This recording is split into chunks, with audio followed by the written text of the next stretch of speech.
Welcome to the Starry-eyed Effect. I'm Steph. And I'm Jen. On this podcast, we'll be chatting about all things Williams syndrome. The ups and downs, and what it's like living with Williams syndrome. We're excited to share our community with you. Thanks for being here.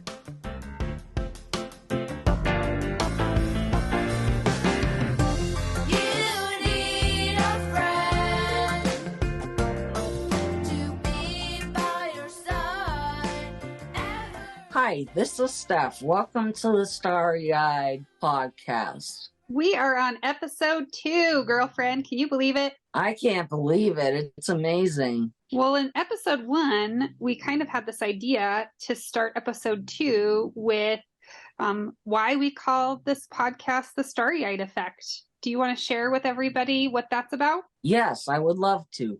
The Starry-eyed Effect is people with blue eyes have this thing around their eye and it looks like a star. And I was reading about it and it's just so interesting, like how different, like people with brown eyes don't have it. Only people with blue eyes have it. With Williams syndrome. It's just incredible to learn that. Yeah, I like pulled it up because I couldn't remember what the like official medical term is. I think it's stellate pattern in the eye, and a lot of people with Williams syndrome, like you said, do have it, and it's a stellate iris, where your iris has this starburst like pattern in it, and like you said, you have blue eyes, right, Steph? Oh yes. Yeah, so does my daughter Stella, and so it's really obvious in people with really light eyes, so blue eyes, green eyes. It does say that some people with dark eyes can have it, but you just don't notice it as much. Oh, wow, interesting. But it is a characteristic that almost everybody I've seen in the Williams Syndrome Association, they have these beautiful starry eyes. And so I love that idea that we're creating this podcast to focus on, you know, the beautiful parts of who you guys are having Williams syndrome. Yes, I totally agree with that. And I'm just so lucky that it came true. Never lose your shine, girlfriend. Right. You just shine. That's what this is about. Right. That's wonderful.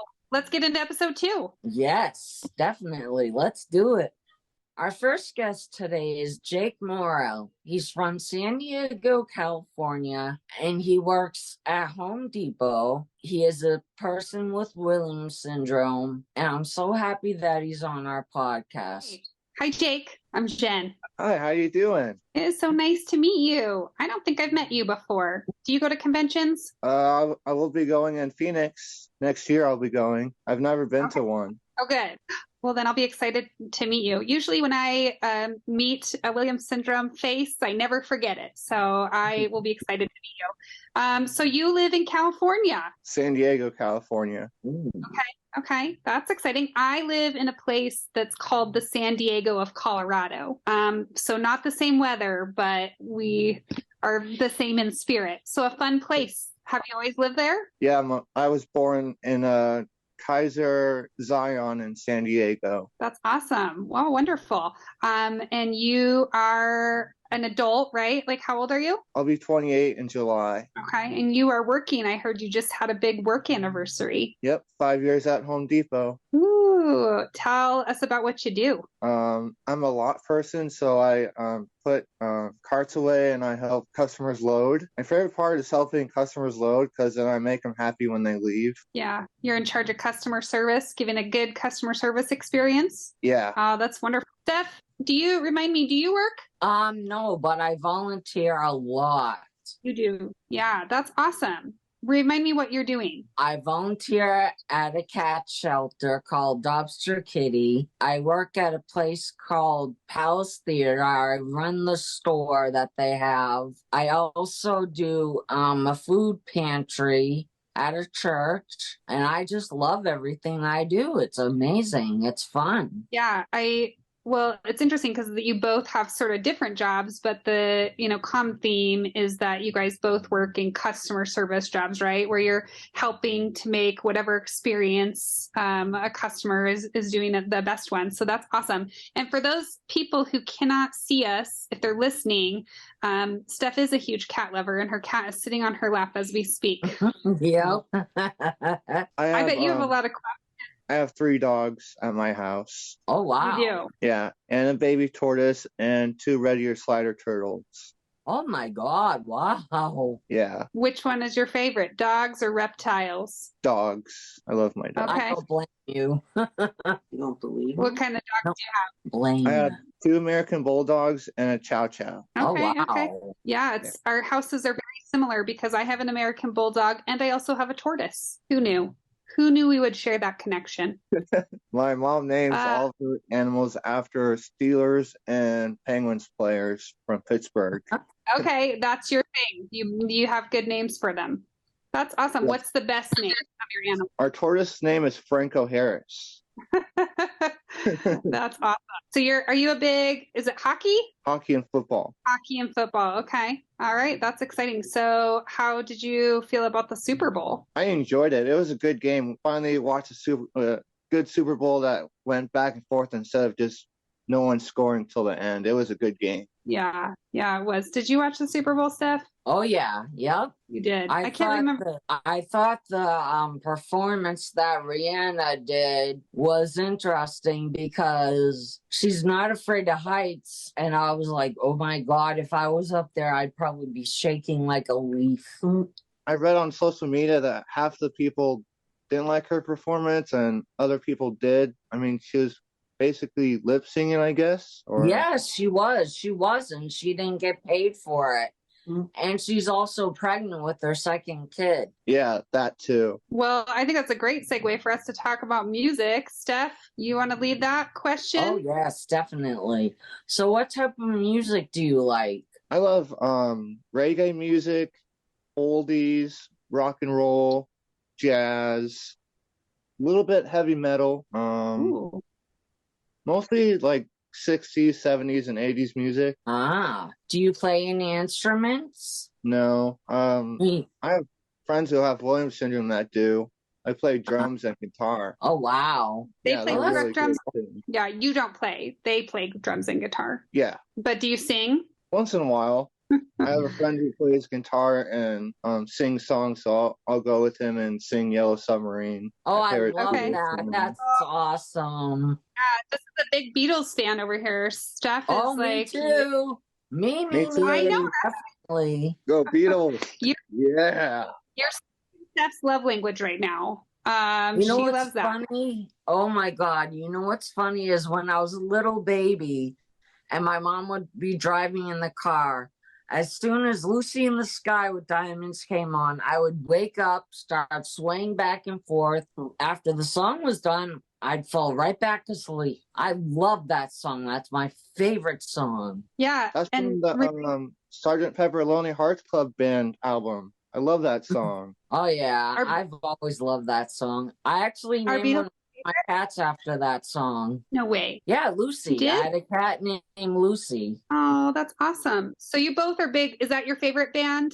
Of all time, yes, I like the Beatles. Definitely. I love the Beatles. Yeah, you both, it's interesting because, lots of Williams syndrome, people love music. Some play instruments, some sing. A lot of our community, though, just loves to listen to music, and you guys certainly fit into that. And you already mentioned it a little bit, Steph, like the way that music makes you feel. Talk to us about music and your relationship with it. I love listening to music, especially in the car, like driving. Like me and my mom listen to the same music, so we absolutely like everything. It makes me feel really happy, and I just love it. And like when I'm really like upset or something, I actually listened to Down with the Sickness, which is very unusual for me because I don't like that heavy, loud music stuff. But when I'm upset, that's what I listen to, and it makes me feel better. Yeah. How about you, Jake? When I feel down, I put my earphones on and I go on walks, long walks, and I feel happy when I come back. Oh, that's good. My mom's a huge Tom Jones fan and a Donna Summer. She loves Tom Jones and Donna Summer. Awesome. Can like at work, can you listen to music, or because you're interacting with customers, is that hard to do? A lot of them wear like those tiny round earphones when they're working, but I'm usually outside, so I never wear mine because I'm not allowed to. Yeah. Yeah, I gotcha. Oh, that's interesting. So do you live at home with your parents? Yeah, with my mom. Okay. Okay. And your tortoise and your 3 dogs? Yeah, my dad lives in Texas. Okay. So what do you do for fun? What I like to do for fun is just hang out and go places and travel. I think you've said, Steph, before you like to travel too. Yes, and on my bucket list, I have a very important place I want to go to. I want to go to England. I've always wanted to go to England. I had a camp counselor from England. He was so much fun. Like, I would get away with a lot of stuff with him, but he was so fun and funny. It was just awesome. I just love people with British accents, and I just like it in general. I want to visit New York City for the Statue of Liberty, or England too, where the Beatles are. Oh, yeah.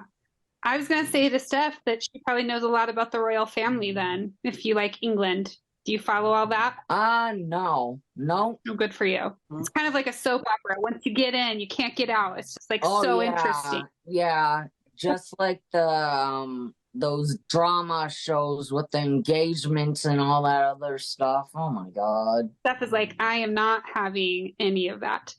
Well, we're nearing the end of our time, so let's make sure that we talked about all the things that you want to talk about. Can you share with us your favorite part about having Williams syndrome? My favorite part of having Williams syndrome is that telling what Williams syndrome is to people who don't know, and what we love to do for fun and how we are. That's very awesome. I totally agree with that. We just make the day better when you meet us. Yeah. I know that was one of Steph's ideas when we were talking about this podcast, right? Is how can we introduce our community to the world, because you guys have so many great qualities to share, and your stories are so positive and uplifting. And even when you go through hard stuff, right, there's stuff you guys are learning and sharing with us that will be beneficial. So thank you both for that. You're welcome. Oh, you're totally welcome. All right, Steph, I think we got a closing question. So you ask the last question and then we'll wrap it up. Okay. Do you have any siblings that you're close with? I just have one brother. He's playing football and ice hockey up in Iowa, but he got an offer for Kansas City to be a wide receiver coach. Oh, wow. That's amazing. Yeah. Whoa. We're 2 years apart. Okay. He's going to be in Kansas City, so a new place you get to visit. Yep. He's excited for it. Good for him. All right. Well, thanks for joining us today. Like I said, I love meeting you. I always love to meet a new Williams syndrome face. I love that you and Steph share Beatles love. And I love that you're out there working. I'm all about employment for people with disabilities. So you having a job for 5 years and just kicking butt is really cool. Thank you. Can't wait to see you at the convention. It's going to be a blast. I'm excited. I'm really excited. Phoenix, here we come. Yep. Our special guest today is Cyndra. She is a Board of Trustees member. She's a part of the Williams Syndrome Association. She also has a daughter with Williams syndrome, and I'm excited to meet her and talk to her. How do you become a board member of the Trustees? So about every August, the board typically sends out a message to the membership letting them know that we are looking for new Board of Trustees members. Almost every year, there's at least one board member phasing off. This year, it's actually a really large group of board members that are phasing off. I think we have 5 trustees who are term limited. So there will be several openings to the board this year. But once that message goes out, we form a nominating committee on the board. And the nominating committee accepts resumes and letters of interest. And then from there, we'll interview the candidates and just talk to them generally about what it is to serve on the board of trustees for the WSA. And just kind of compare that to what we need on the board. Sometimes, like this year, our treasurer is going to phase off. So having somebody else with a good accounting or finance background is going to be important for future years. But, we just kind of look and see what the needs are of the organization, of the board itself, and go from there with selecting who the board members are going to be. Okay. And you usually have a couple of members that have Williams syndrome themselves, right? We do, yes. This year, for the first time, we actually have 3 adults with Williams syndrome. So I think our bylaws dictate that we have to have at least 2. But this year, we expanded and we have 3. Clancy Hopper and Brendan Lemieux and Gianna Morello are adults with Williams syndrome. Remind me, you have had several, maybe just a couple, maybe I'm just speculating for you. You've been on the board for a while. Tell us about that journey, different positions that you've had up until now. Sure. So I became a board member, I think January of 2018 was when I onboarded. And prior to that, I had relatively little involvement with the WSA. We created and hosted the Cleveland Walk for Williams starting in 2016, and I was the chair of the Columbus Convention finance efforts, so all of the fundraising for that. So let me think about this for a second. In 2015, our family actually, we were faced with a really difficult situation in terms of schooling for our daughter. The school district that we lived in was just really struggling to meet her individual needs. And we realized that some of the stuff that we were fighting for in our district was a given in other districts. So we moved, and that was one of the first realizations that, obviously we knew that parenting a child with a disability was incredibly difficult, but it was one of those, aha moments where we realized that we had a real opportunity to give our daughter the life that we thought that she deserved, that some other families don't have the ability to do. Right. So, that was one of those initial aha moments where I was like, maybe I need to do something more, right? I want to help in a more significant way, which is why I got involved and why we hosted the Cleveland Walk and helped with the Columbus Convention. But then in the spring of 2017, Eden was undergoing what was supposed to be a very minor 5-minute procedure under anesthesia, and her heart stopped while she was on the operating table for 14 seconds. And we were at the best heart hospital in the world, and it happened there, and we advocated and knew what we were supposed to say. We knew what the protocol was supposed to be. We did everything that we were supposed to do, and it still happened. And that happened a couple of weeks before the White Night event in New York City that year. And I think it was just kind of this convergence of different things that were happening that I was like, maybe now's the time. Maybe I should step up and see what else we can do and how I can more meaningfully serve the Williams syndrome community. So I decided to throw my hat in the ring that year. And it was another year similar to this one where there were several openings. And I was fortunate enough to be put on the board the first year. I really just did as much as I could to learn and helped plan, I think, the Baltimore Convention. And then the executive committee kind of shifted around, and I had the opportunity to run for vice president of the board. So I was vice president of the board my second and third years. And then my fourth, fifth, and sixth, I've been board chair. So I've also chaired the development committee the entire time I've been on the board, which is, I think, everybody's least favorite committee, right? Who likes to ask for money.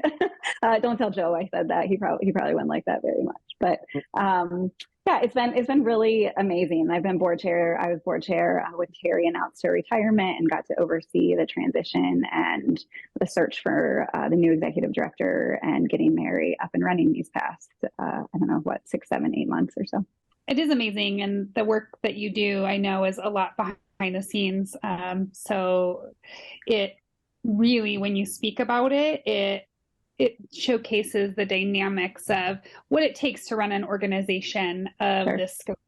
I mean, we're a small community, but really like so much impact that the board is working on and working towards. So that's pretty exciting.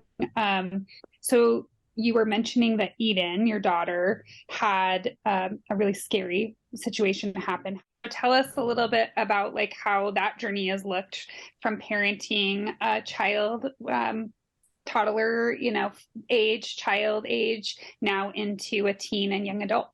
Sure. So Eden wasn't diagnosed until she was just shy of her 5th birthday. And while we recognized some early challenges, she didn't talk until she was 4, but she hit really every other milestone on time, some even early.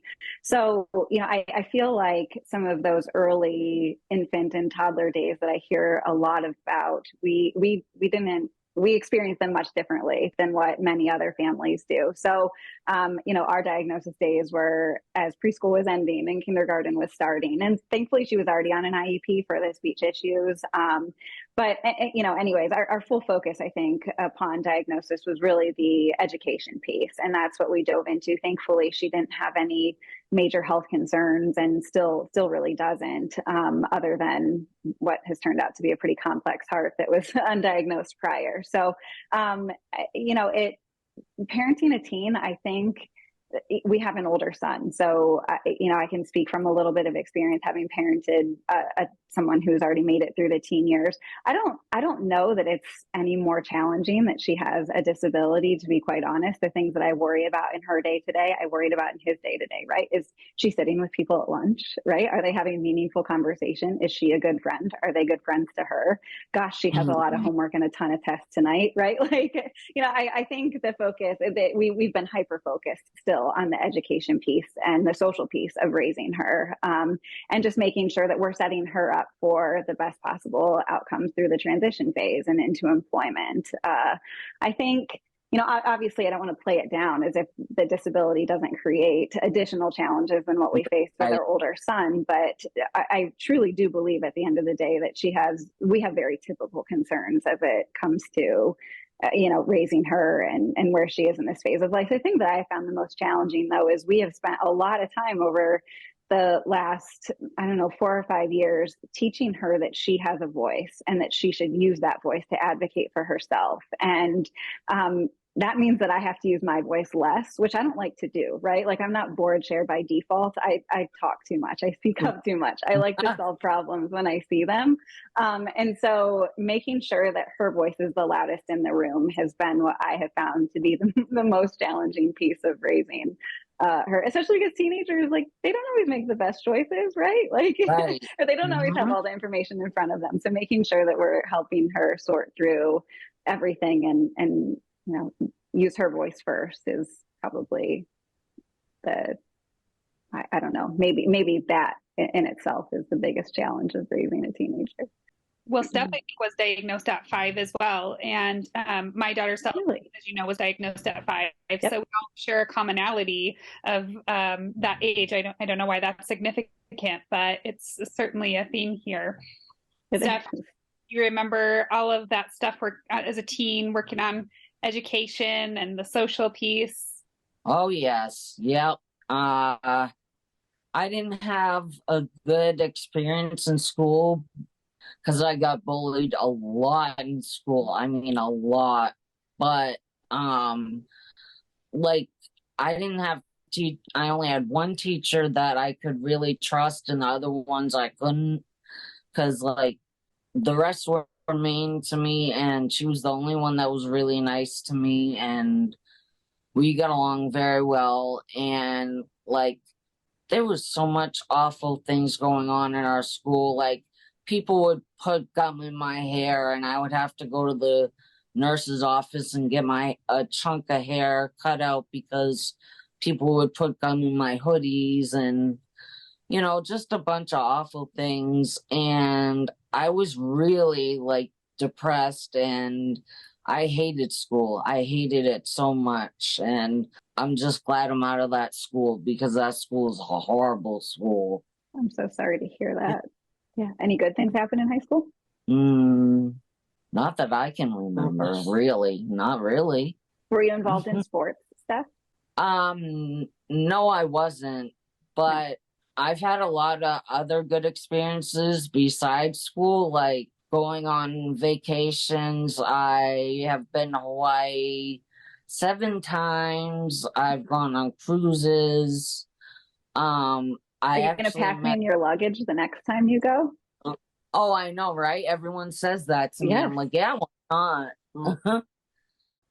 Are you a big animal person? Like, I know I have animals and I love having animals in the house. They help me out a lot with stress and anxiety and depression. So, And we're not huge animal people, but we got a puppy for our kids for Christmas. And you might appreciate the story. When Eden was in 7th grade, she's now a freshman, but when she was in 7th grade, she had to write a persuasive essay, and it had to be a research essay, right? A lot of her peers did specific issues, but Eden decided that her persuasive essay was going to be why she needed a dog, and how dogs benefit their families and their caretakers. And so her teachers, laughed at the time, saying, other kids have done this in the past, and then you really have no choice but to get them a dog. And I was like, no, we don't have time for a dog. Well, that's why we have 5 kids, so there's no room for dogs right. here. But then over the summer, our kids all collaborated and created a PowerPoint presentation about why we needed a dog and what their responsibilities were going to be and how they would help. And at that point, we really just couldn't say no anymore. So he's converting me. He's making me like dogs a little bit more. Our puppy is. Aww. His name's Huck, like Huckleberry. Oh, that's cute. Thanks. Yeah, you just have 2 cats, right, Steph? No yes, dogs. I have 2 cats. What are their names? Sierra and Mocha, but we also might be getting 2 kittens because it was my birthday Friday. And I've been wanting kittens for a while, so we might be getting a brother and sister or sisters or whatever. And I want orange ones because I had an orange kitten when I was very little, and I absolutely love orange cats. So your favorite color is yellow, but orange is a quick runner-up, close runner-up. Kinda, yeah. I just really love orange cats. I think they're so sweet and friendly. Don't you volunteer at like a cat shelter? Yes, I do. I volunteer at Dobster, which every week they get in new kittens. Like every week they have adoption week, every week they have different things going on, but the cats come from Florida to the shelter. So it's very unique and interesting to see the different cats that they have. And we make cat toys for the cats. So it's great volunteering there. I love it there. Have you volunteered anywhere else? The Palace Theater. And I volunteer at a food pantry at the church. And that's it. But I would say that you are very busy. You have got a lot going on. Oh my God. All the time. Yeah. Yes, absolutely. Yep. Is that how you prefer? Do you prefer to be busy? Yeah, because if I get bored, I get bored very easily, so I just want to like go out and do something fun and volunteer and help out as much as I can. Was the pandemic pretty hard on you, Steph? Oh yes, very hard. Yeah, I think it's a good question. Maybe for Cyndra. So Eden, as she's 15 now, like our journeys feel the same. Like you were talking about your journey, and I was like, oh, I'm right with you. Tell us about just where she's at right now. And you mentioned employment. It's like a love of mine. I'm so interested in it. Does she have any goals and dreams of what she wants to do? She does. So she right now we have her. She's fully included in all of her 9th grade classes. It's been a huge inclusion. Has been a big. It's been a big passion point of mine since I mean, pre-diagnosis, right? But especially then after, formal diagnosis and knowing where she's at. And so she's always been fully included with her peers, but I'm going to tell you something, high school, man, it's no joke. I feel like our goal had always been to prepare her for college and to, that would be the next natural step. And she's finding her dream job is actually to be a para educator in a classroom for, other individuals with disabilities. She's most specifically interested in working with like third grade through fifth graders. She really she doesn't, she's like, I don't want to work with the really little ones. I'd rather work with a little bit older kids, but she's over middle school and high school. She thinks that, that earlier age group is perfect. But so, with a job like that, she's trying to figure out whether or not college is what she wants to do. There is like a career technical program through our high school where she could get certified to be a preschool like teacher through this program, maybe not a certification, but some exposure and some interest. So she's really just trying to hash through what the options are at high school to figure out, whether or not there's anything that she could do prior to graduation to set her up for the right career path. And it's something that we're just really starting to dive into what the options truly are, right? We know I've become familiar with organizations like Creative Spirit and the options that they create for individuals with disabilities. And I think right now they're really centered and focused in New York and Connecticut, but I would love to have something like that here where we could really explore it a little bit more meaningfully. But I feel like there's a lot of pressure, right? There's a lot of pressure on kids this age in general to figure out what's next and what they want to be when they grow up. And some days, Eden will tell you she wants to be a vet tech. One day she just randomly was like, I'm going to work in a realtor's office. It's like, Eden, do you even know what a realtor does? Like, tell me what you would do, right? Like I feel like it's a moving target, but at the end of the day, she almost always goes back to paraeducator, which is really, I think it would be really cool if she were able to, that feels very full circle to me, right? No, that's cool. It would be. Yeah. Stella's last IEP meeting, which was just a month ago, they had her put together a PowerPoint and they asked her what she wanted to do. And I was very quick at that meeting to be like, this is not set in stone. This is just what she said today. Like, right. Things that we could possibly do in our career. Let's not just focus on that one because you're right? Like, or just like any other kids, they have diverse interests and talents, and we want them to explore that. So what she might want to do today may not be when she gets out of school. So that's pretty cool. And I think it's why, ultimately we're really pushing for her to stay. I'm sorry.